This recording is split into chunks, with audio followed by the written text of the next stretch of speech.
Some of y'all might know that A Moment Like This was my very, very first single, and winning American Idol and singing that song was a life-changing experience for me, to say the least. And I know so many of you out there have special moments that change your lives forever as well. So we came up with a segment to celebrate those moments, and I bet you can guess the name. It's a moment like this, guys.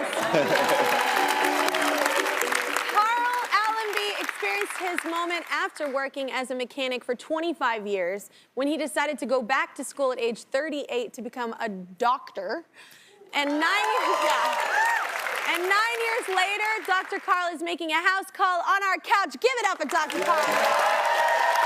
Thank you, Kelly. I mean, it is so great to meet you. Thank you. I'm like, no BS. I think you are just one of the coolest stories like that I'm ever gonna have on this show. It's so inspiring. Like, what made you, after 25 years of fixing cars, start fixing people?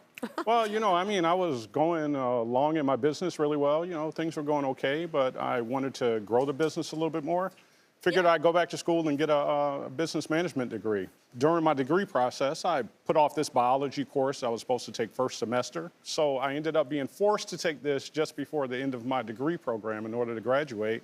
And I knew from that moment when I first walked in there, within the first hour, what I wanted to do with the rest of my life. Oh my God. Let me ask you, now you ever combine the two? Like patients come in, you put them up on the lube rack, you know? Well, kind of, I mean, yeah, so to speak, you know. You kind of fix your car. Oh, and I can do that hysterectomy too while I'm in here, you know? Well, you know, we do use lube in the in the medicine. Yeah. We use lube for a lot of things. Yeah, I'm not even gonna go there. Yeah. It's daytime, we can go there, it's fine, it's fine.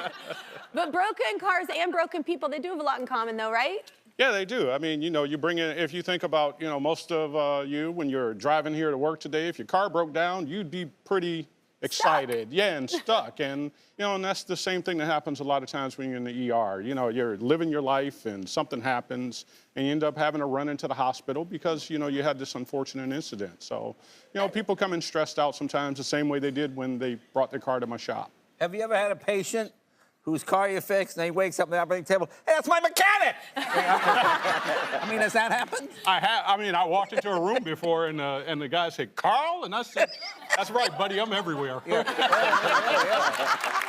I do all things.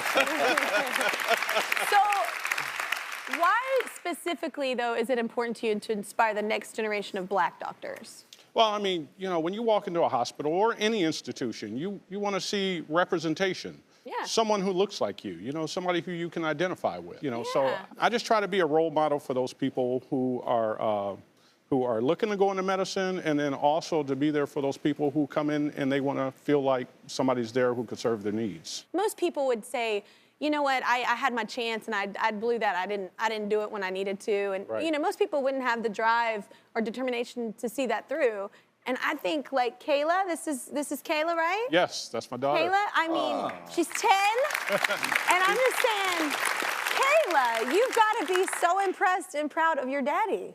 Yeah. That is really cool. I mean, I know you're 10 and you might not get this yet, but what your dad did is an incredible thing, an incredibly inspiring thing, and there are many people that are probably at home right now that are so inspired by this and just go, I can do this. He did that. I can do this. Absolutely. I mean, it's never too late. Now, your dream to become an astronaut, how was that coming? I know that.